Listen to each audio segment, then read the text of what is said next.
Thank you, Mr. Godwin Bencini, Dean of the Honorary Consular Corps, for your kind and gentle words. It is my pleasure to welcome you all, the members of the Honorary Consular Corps of Malta, celebrating your many accomplishments while also looking forward to a new year filled with opportunity. Across the globe, we are witnessing a growing sense of uncertainty, of anxiety, and of suspicion. Although the role of the Honorary Consul may seem very focused, all of us can be catalysts to address such concerns. I believe you are ideally placed to restore the much-needed sense of trust which must exist between the peoples of our nations and their national institutions and authorities.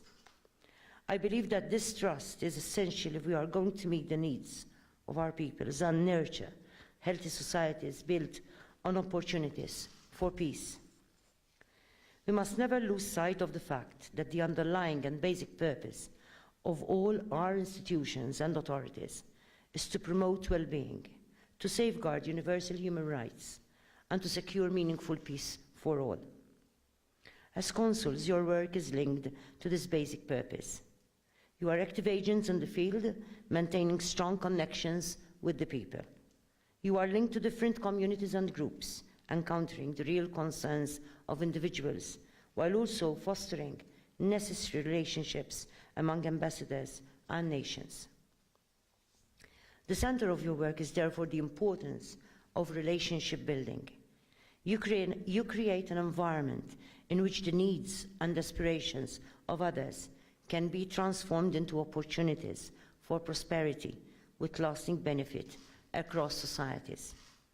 Consuls are expected to develop professional networks which keep our countries informed about national and regional opportunities, while also providing citizen-centered services and promoting cultural exchanges. The rise of aggressive populism in many of our countries poses a dangerous threat to healthy relationships.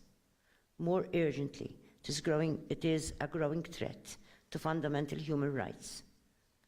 Populist demagoguery encourages an environment where abuses can take place, where individuals are objectified, where human beings are treated as a means to an end rather than respected in their dignity.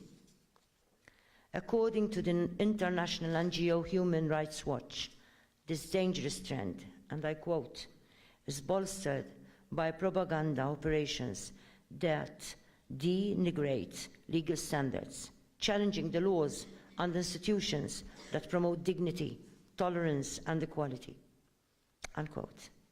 We must work together as people of goodwill to affirm the centrality of our free democracies. As consuls, you have the great responsibility to promote the dignity of each and every person, while also safeguarding the rule of law. This is the fundamental standard to which we must all be held accountable.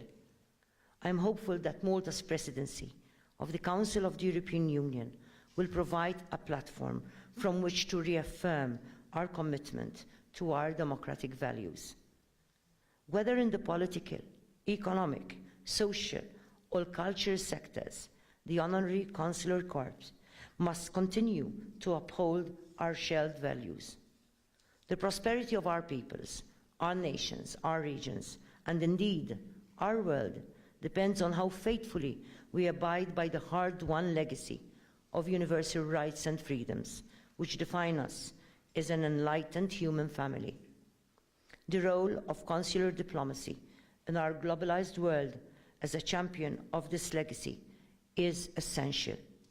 We cannot allow ourselves to be closed from the potential of our relationships. You have the ability to be powerful agents of peace within your own spheres of influence among the many different individuals and entities with whom you come into contact. We all know that the importance of safeguarding a nation's economic interest is only strengthened by a powerful consular presence.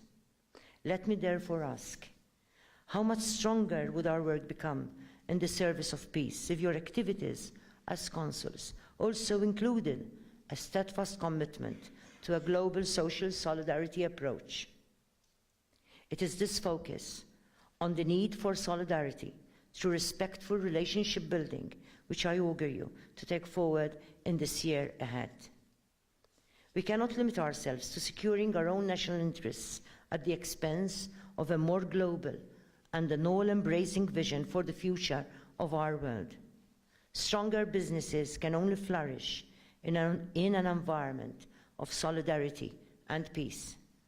Healthier relationships can only be built in an environment of solidarity and peace. Closer collaborations between our nations can only take root in an environment of solidarity and peace. Let us strive towards an inclusive solidarity and active peace, rooted in the rule of law and the dignity of every person. The progress we have made must be safeguarded. We must not take anything for granted because we are seeing how quickly circumstances can change. Let us therefore be vigilant and embrace our responsibility to be vocal and active champions of solidarity, of peace, and of well-being. In closing, let me express my gratitude on behalf of the people of Malta for all your work to ensure that the complex relationships which unite our peoples are able to function more smoothly. I am confident that you shall continue to do all that you can to build stronger friendships between our communities, within our societies, and among our nations. Thank you.